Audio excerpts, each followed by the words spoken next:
Hello, Ma'am Cindy! Kumusta po? Redman Toys Raymond here. So, ito ma'am, testingin lang natin yung unit na order ng boyfriend nyo. Okay, bibigay daw sa inyo. So, this is the WE Glock 17 Gen 5 Airsoft Gas Blowback Pistol. Okay, so, ayan siya. Okay, so, first time ko siyang bubuksan. Okay, so ganito yung itsura niyan. Yan. So hindi pa to, so basically galing siya ng factory or galing sa kay supplier na galing kay factory. Ayan. So ayan. So ang huling-huling humawak na to basically is yung mga taga WE. Okay? Ayan. So ngayon lalabas na natin. So ayan. Ayan siya. So meron siya mga konting oils, no? So kasi nga sa factory siguro nilalagyan nila ng lube. Yan. Ganyan na konting lubrication. So ganyan na itsura niyan. So this is the Gen 5. Ayan. Okay.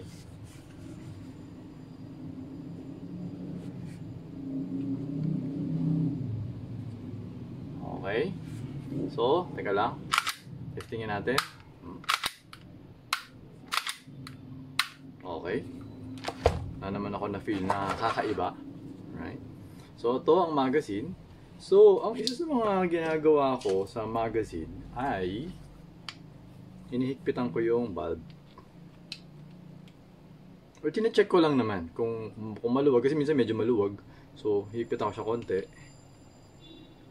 Yan. Hindi naman yung sobra. Basta yung sakto lang. Kasi may, ano yan, may o-ring yan. So, pagka ginunan mo, so parang may mararamdaman ka na sisikip na siya. Okay na yan. Tapos, yung pinaka-screw. Ayan o. Actually, naiikot ko siya . So, kapag naiikot ko kasi, ibig sabihin, medyo maluwag siya. So, kapag kinargahan ko yun ng gas, or kapag ginamit ng medyo, luluwag pa yun . So, magkakaroon siya ng singaw. Kaya, yung mga bumibili sa akin, hindi nila basta-basta na-encounter yung singaw. Lalo na yung iba, minsan may nagsasalita. Kakabili ko lang 1 week lang, sumisingaw na. Kasi yung pinagbilan nila, hindi ginagawa yung mga ginagawa ko, yung ganyan, sisikpitan, mga ganyan. So, parang out of the factory talaga siya. Walang, parang, syempre, alam mo sa factory, mamadali. So, okay? Yun. So, ito, may pita to. Tapos, wait lang. Yan ang ganun natin. Yung spring, okay? Check yung tension ng spring. Okay, matigas yung tension. Right? Tapos, depende, pwede mo naman unahin yung bala or pwede mo naman unahin yung gas. Ako nagkataon, nakita ko yung gas so dinadampot ko na. Yan, kinargaan na natin konti. Okay, tapos ito na yung BB, lalagyan natin ng BB dito. Okay, so ako, ito mapapansin mo yan, ito mo yan. Yung ginagawa ko, yung kuko ko, nandoon sa pinakataas na taas nitong follower. Hindi siya nandoon sa gitna. Kaya kasi makita mo para may gitna yan . Yung iba, nilalagay nila sa gitna, tapos binababa nila. Ako hindi. Ako doon sa pinakataas na taas talaga. As in yan, pag ganyan. Pinakataas na taas.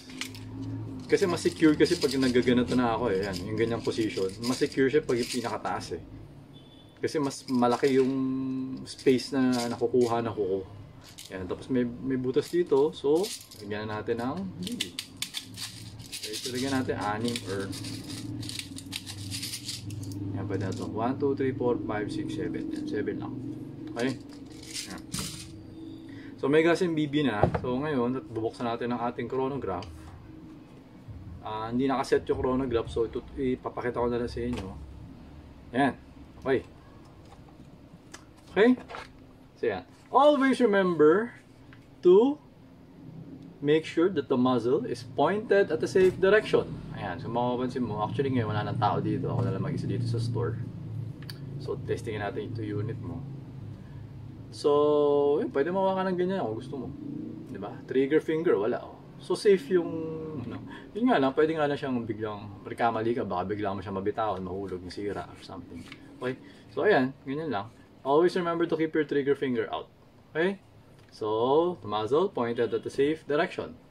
Right. So, ganyan lang. So, pasok natin. Okay, make it para snappy, no? So, tapos, yun na, kakasay na natin. So, as usual, make sure that the muzzle is pointed at the safe direction.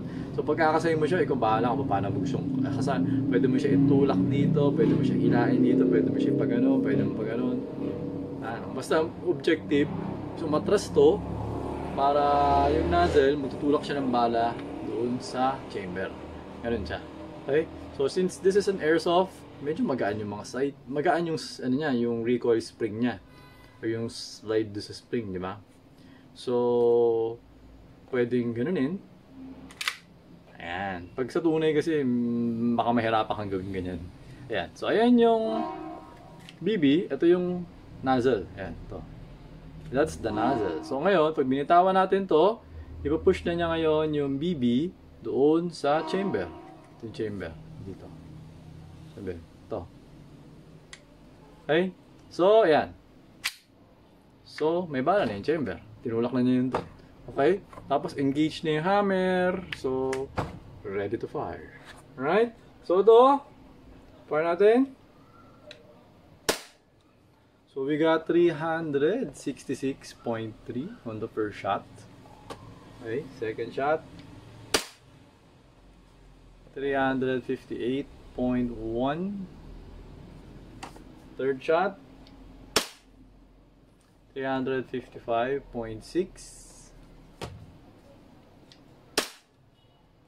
352,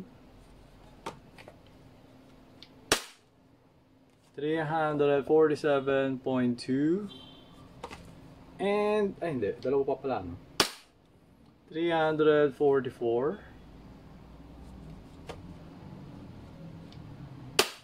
and for the last shot, the 7th shot is 341.8. So, okay naman siya. Okay? So, maganda yung blowback niya. Wala akong naramdaman na kahit ano. And the FPS is stable. So, this is, pwede natin sabihin, perfect unit siya. Okay? So, walang ano sa kanya. Okay. So, ang gagawin mo, no, magaganyan, is basically, parate, remove the magazine. Okay? Kasi iba, napapansin ko, pag nakaganyan, ang ginagawa, pinipilit na ibaba ito para bumalik yung slide. Hindi siya ganoon ha. Okay? Tandaan mo, pag nagaganyan, ang unang-unang gagawin mo is remove the magazine. Kasi wala nang bala yung magazine, ba't mo pa gaganon? Pag ganoon mo, puputok lang siya ulit kasi airsoft to. Diba? So walang sense. Alisin mo na yung magazine. Kaya ito, pwede mo yung iwan na kaganyan, pwedeng ibalik mo. Okay? Either way, nasa sa'yo yun, kung maglalaro ka pa, kung puputok ka pa, lagyan mo na ng bala to, tinagyan mo ng gas. Tapos, demo ko na. Okay? Example, pag nalaro pa ako, lalagyan ko ng konting bala. Tapos, tignan natin ng konting gas. Okay? Tapos, papasok mo siya dito. Ayan yung BB. Tapos, pull back mo lang yung slide. Release. Game na ulit. Ganun lang siya. Okay? So, teka, testingin natin.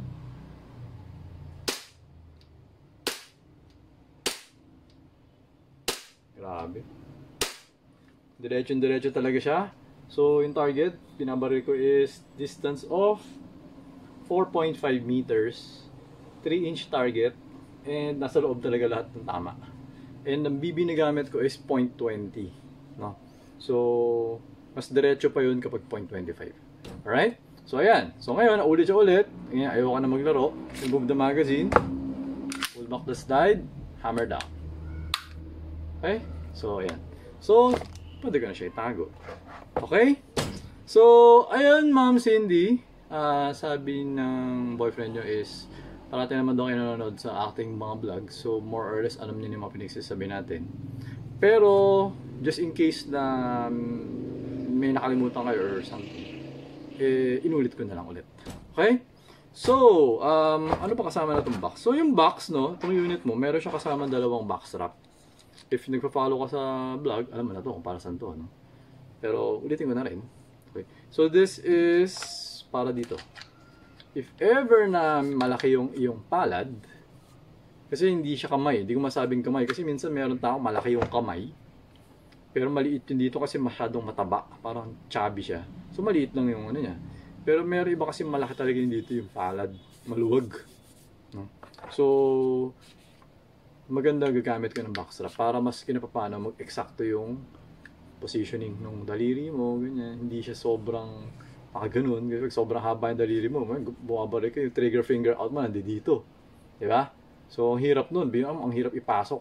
So, kaya kailangan maglalagay ka ng backstrap para umusog yung daliri mo dito. Para trigger finger mo, nandyan. Trigger finger out, nandyan. Pagpasok mo, mabilis. Yan. Diba? Tapos, pag nag-trigger, yung trigger pull, no? Ang ginagamit yung parang tip lang. Ako, ginagamit yung tip eh. Pero yung iba, ganyan sila mag-trigger eh. Ako kasi, pag nag-trigger ako, kung makapansin mo, nakaganon. Yan. Parang soft touch. Hindi ko rin... So, ganun lang. Yun lang ako kasi nga ganyan. Yung iba, nakapasok talaga eh. Pag nag-trigger sila, parang ganyan. So, I don't know. So, malalaman ko yan pag pumabaril na ako ng tunay na baril. So, ano ba talaga yung tama? Ano ba talaga yung effective? Talaga nagko-compete na ako. Doon ko masasabi talaga na, okay, eto pala dapat. So, ngayon, ganun ginagawa ko sa airsoft, nag-work siya. So, okay. Okay? Tapos, yun nga, meron siya kasamang pin. So, dalawa to. So, yung mahaba yung gagamitin mo, pag gagamitin mo to. Okay? Tapos yung isa pala, to mas maiksi pala yung gamitin mo. Kasi yung mas maiksi na to, mas mahaba yan doon sa nakakabit. Tapos itong mahaba na to, actually same kapal din yan. Parang ito, ang purpose niya is taga-push. Kung di mo nagkakamali, taga-push to. Kasi wala naman siya ibang purpose eh. Yun lang, taga-push, no? Nung nakakabit. Yun yung purpose niya, if ever. Okay? So, ayan. Okay! So, ito ma'am, okay na tong unit nyo. So, ipapako na siya kasama ng... So, naka-basic package to. So, gas, BB, loader, and silicone lube. Okay? So, just in case you're going to ask, asan ginagamit yung silicone lube?